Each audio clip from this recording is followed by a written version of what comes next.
In a quiet residential neighborhood on the outskirts of Columbus, Ohio, the Reynolds white two-story house was the only one with its living room lights still on among the neat row of homes. The clock showed 10 p.m. "Michael, it's bedtime," Patty gently opened the door to her son's room. 8-year-old Michael was still at his desk, reading. His profile in the moonlight was strikingly similar to his father's. "Just 5 more minutes," Michael smiled at his mother. His expression had a gentleness unusual for children his age. On his desk were neatly arranged textbooks and an astronomy book borrowed from the library. He was already halfway through it. "You have school tomorrow. Let's finish up for today," Patty spoke to her son with gentle firmness. At 33, she worked 4 days a week at an accounting firm while raising her son alone after divorcing 6 years ago. Well, not alone anymore. Richard, her partner of 4 years, had become part of their new family. Richard Reynolds, 39, had a 10-year career as a sales director at a real estate development company. Standing at 5 feet 11 inches with a well-maintained build, he was always polite and well-regarded in the neighborhood. Most importantly, his good relationship with Michael gave Patty peace of mind. "Is Dad not home yet?" Michael asked while closing his book. "He called to say he'd be late." "Seems busy with a new project," Patty answered, gently stroking her son's head. Richard could set his own schedule and usually made it home for dinner. Lately, though, he'd been coming home late more often, citing work commitments. As she watched Michael get into bed, Patty remembered their meeting 4 years ago. At a mutual friend's wedding, she met Richard and was drawn to his sincere personality and kindness toward Michael. After dating for a year, they married. Since then, they'd lived peacefully in this quiet neighborhood. Weekends were filled with family picnics and movie outings. They were financially stable and maintained good relationships with neighbors. Her accounting job, from 9 a.m. to 3 p.m., allowed her to be attentive to her son's school life. Michael was in 3rd grade. Smart and thoughtful, he particularly loved reading. Though not athletic, his inherent determination drove him to overcome his weaknesses. While he didn't have many friends, he had 2 he could call best friends. Back in her bedroom, Patty carefully hung up her work suit. Her simple, neat appearance earned her clients' trust. The clock had passed 11 p.m. Still no word from Richard. Usually, by this time, the whole family would be asleep. But tonight, something felt off. Patty couldn't quite place what it was. She turned off the living room lights and returned to her room upstairs. Lying in bed, she thought about tomorrow's parent observation day at school. Richard had promised to come. She closed her eyes, hoping he'd come home early enough for them to have dinner as a family. However, she didn't yet know that this peaceful daily life was about to be severely shaken. At 1:15 a.m., Patty lay staring at the ceiling, unable to sleep. Beside her was Richard's empty bed space. Only the low hum of the air conditioner broke the silence. Lately, her husband had been acting strange. He'd step away for phone calls, and his late returns home had increased. She tried to convince herself it was just work, but something nagged at her. Tonight, another late return without contact. Her messages remained unread. Then, she heard a faint sound. Light footsteps descending the stairs. At first, She thought she was imagining it. But someone was definitely moving. Light steps, but unmistakably human. Patty listened intently. The sound of her son's door opening. Footsteps going down the stairs, one step at a time. Could it be sleepwalking? The thought crossed her mind. Michael had never sleepwalked before, but he had been acting strange lately. He'd grown quieter during dinner and occasionally showed vacant expressions. She worried he might be getting bullied at school. Patty got up and left her room. Moonlight filtering into the hallway cast a pale blue light on the space. Family photos on the wall cast eerie shadows in the moonlight. "Michael?" she called softly while peeking into his room. The bed was empty. The comforter was neatly folded. On the pillow remained the impression of the small head that had been there moments ago. The astronomy book on his desk still had its bookmark. Next to it lay a note about his promise with Richard. "Tomorrow is observation day. Promise with Dad." Her heart began to race. Downstairs, the door to the backyard was slightly open. Night air flowed in, gently moving the lace curtains. In the kitchen, dishes from dinner cleanup were neatly arranged on the counter. Everything seemed normal, yet something felt wrong. Patty quickly put on her slippers and headed for the door. Then, she heard a faint sound from the backyard. The sound of digging. A shovel piercing the ground, scooping up soil. An irregular rhythm, but somehow desperate. She gently moved the curtain aside and peered through the glass. In the moonlit backyard, a small shadow was moving. At the corner of the garden, where Richard had been working last week. Where he said he'd plant tulip bulbs. Michael gripped the shovel with both hands, desperately digging. His back, illuminated by moonlight, looked unusually small. His pajama-clad shoulders trembled. Though his hands were hidden in darkness, only the sound of the shovel turning over soil cut through the night stillness. Richard's gardening shovel, something Michael would never normally touch. He gripped it desperately with his small hands. Patty began to tremble. Why was her son digging in the garden in the middle of the night? What was he looking for? Or was he trying to hide something? She quietly opened the door and stepped into the backyard. The damp night air brushed her cheeks. Despite the humid early August night, a chill ran down her spine. Above, the full moon cast an eerie glow. All windows in neighboring houses were dark. The residential area was as silent as another world. Michael's figure became clearer. Her son's hands were shaking.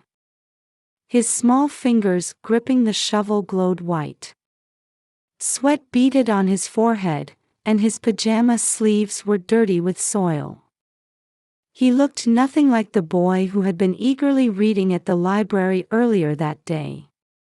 Something unnatural, like fabric, peeked out from the soil. Even in the darkness, she could tell it was unfamiliar material. "Michael, what are you doing?" Patty's voice trembled beyond her control. Her son turned slowly. His face in the moonlight showed traces of tears.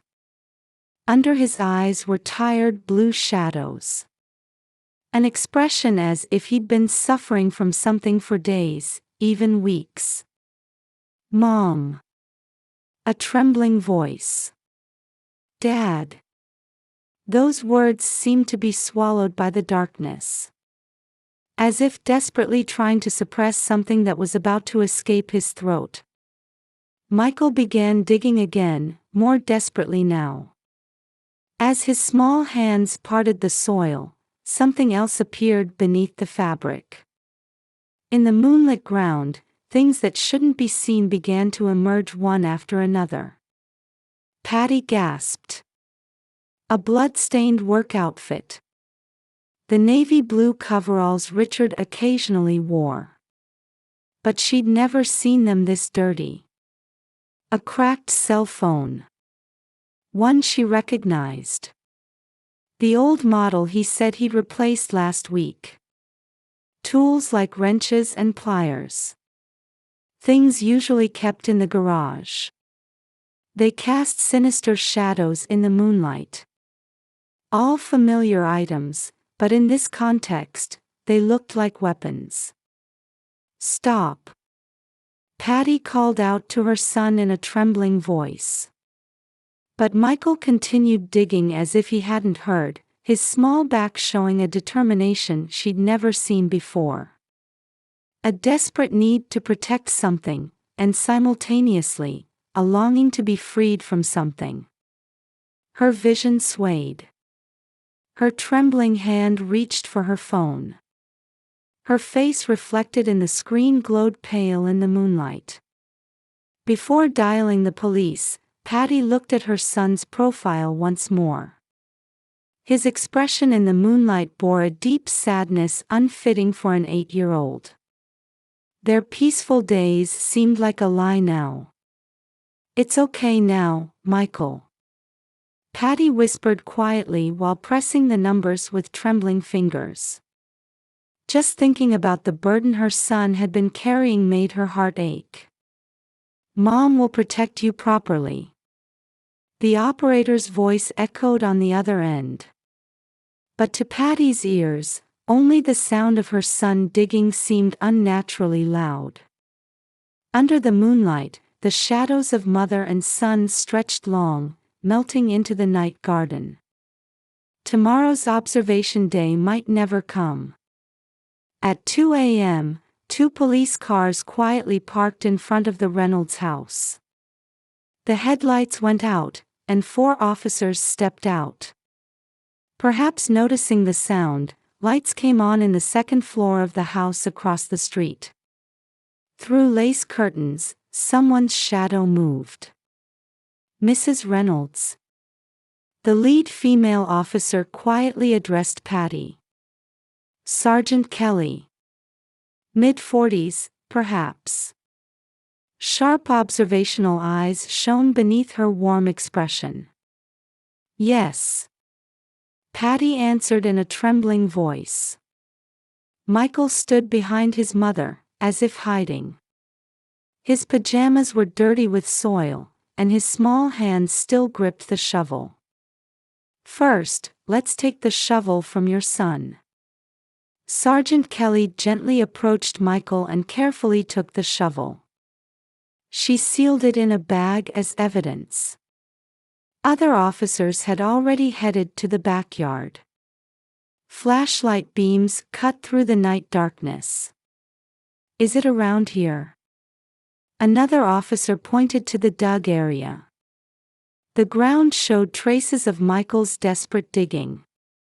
The blood-stained work clothes were clearly visible in the moonlight and flashlight beams. "Let's call forensics." The radio quietly crackled. Lights in neighboring houses began turning on one after another, as residents noticed the midnight disturbance. The usually quiet residential area seemed to be slowly waking up. "Mrs. Reynolds, could you wait inside with your son?" Led by Sergeant Kelly, Patty entered the living room with her son. The earlier silence now seemed like a lie. Patty sat on the sofa, holding her son. "Michael, don't be scared." Her son's body trembled slightly. Something he'd been suppressing for days, no, weeks, seemed about to overflow. Sergeant Kelly quietly began.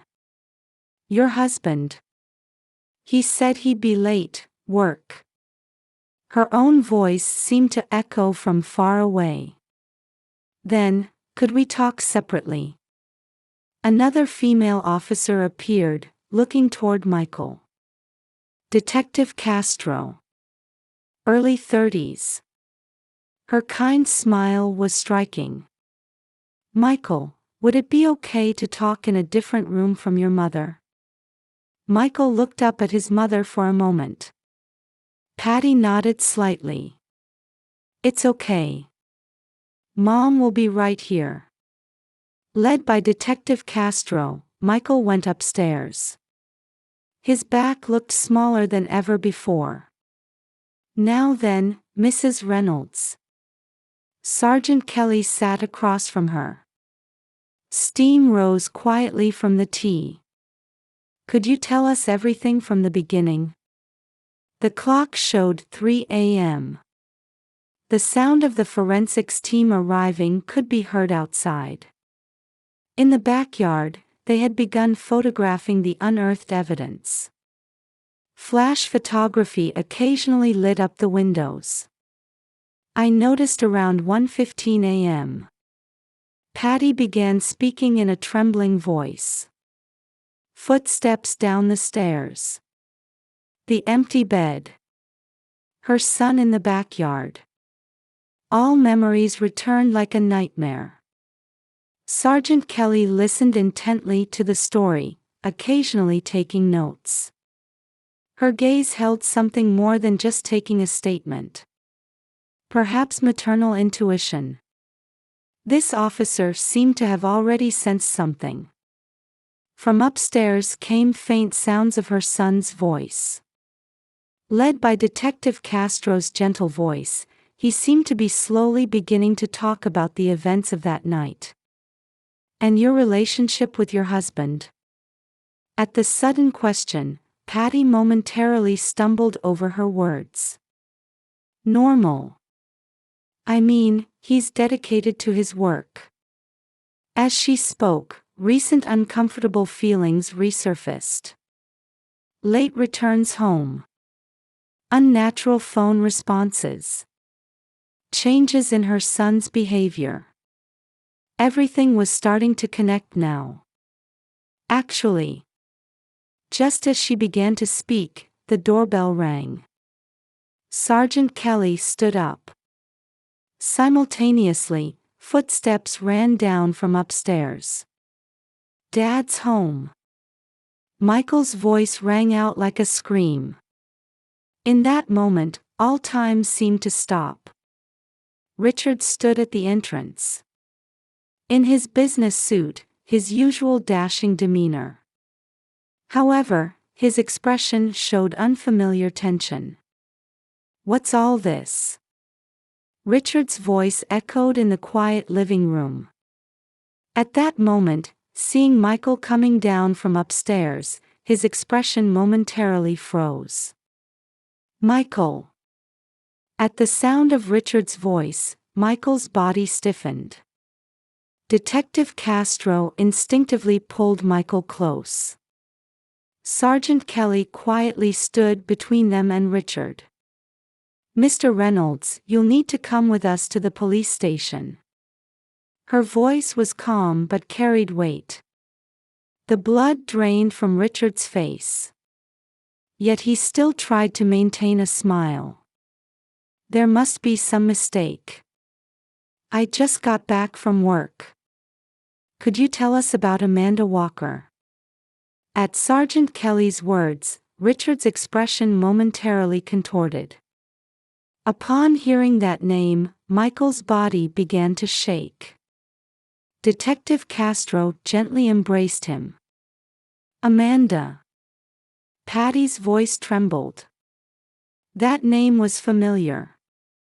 A young female employee at her husband's company. A new hire in the sales department. Mom. Michael's voice broke the midnight silence. I can't hide it anymore. His voice carried a weight that seemed impossible for an 8-year-old. That day, I came home early from school. Michael's confession slowly began. It happened 3 weeks ago in the afternoon. Michael had returned home an hour earlier than usual. After accompanying an ill classmate to the nurse's office, his teacher had suggested he go home early. Opening the front door, he found unfamiliar women's shoes. Then, his father's voice from upstairs. As he quietly climbed the stairs. "I told you. At this rate, I'll." A young woman's voice. Leaking from his father's study. "Be quiet. My wife and son know nothing. I'll handle it." His father's low voice. The usually kind voice sounded like a different person. Michael peeked through the door gap. His father was gripping a young woman tightly. Tears streamed down her face. On the desk, what looked like an ultrasound photo. "It's already been 3 months. There's no way to keep hiding it. That's why I said, an abortion. No. I have the right to have this child too." At that moment, Michael's phone rang. A message from his mother. The ringtone echoing in the hallway silenced both voices. Michael rushed down the stairs. Footsteps followed behind him. "Michael." His father, who had chased him to the backyard, grabbed his arm. "Don't tell Mom about this. Understand?" The usual kind smile was gone, replaced by an unfamiliar adult expression. "But, lying is. Do you want to make Mom sad? Do you want to destroy this family?" His father's large hands gripped his trembling shoulders. "Promise me. Don't tell anyone." From that day, Michael's nightmare began. And after that, she. Sergeant Kelly gently prompted. "That day. Dad." Michael's voice broke. Detective Castro gently rubbed his back. Amanda came to the house. When Mom was at work. In a trembling voice, Michael continued. While doing homework upstairs, he heard noise from below. A woman's angry voice. His father's low voice. And then, from the stairs, she fell. Michael, who had come down the stairs startled by the sudden noise. There was Amanda, motionless at the bottom of the stairs. And his father, standing there dumbfounded.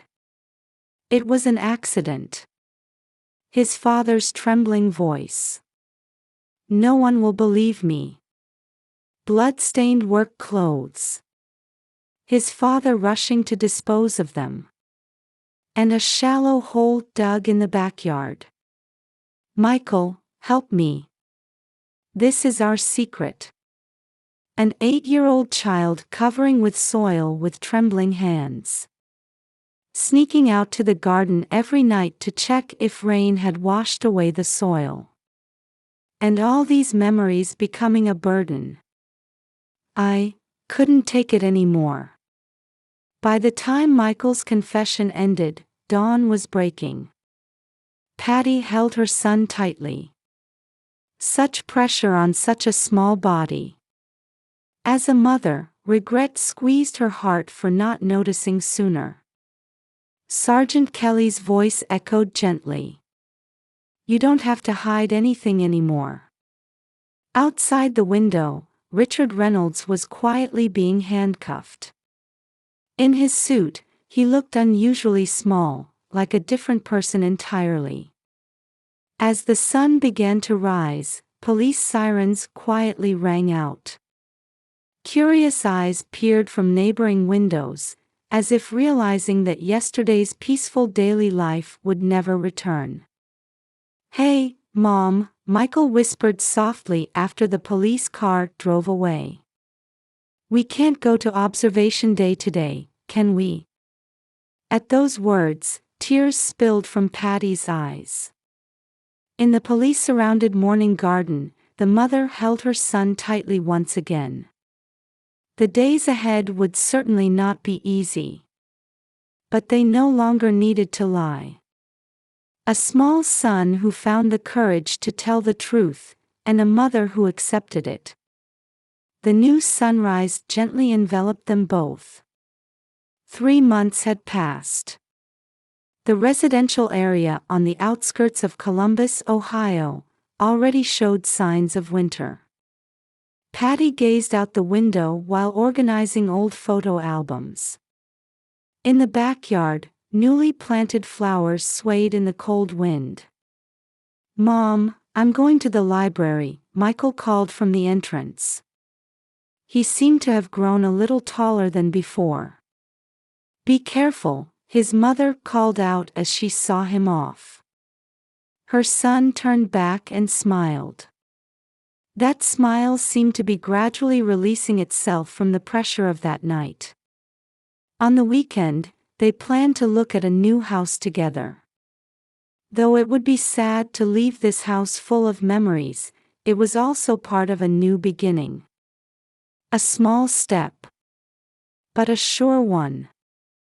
Mother and son gazed at each other, quietly exchanging smiles. The morning sun gently illuminated their profiles.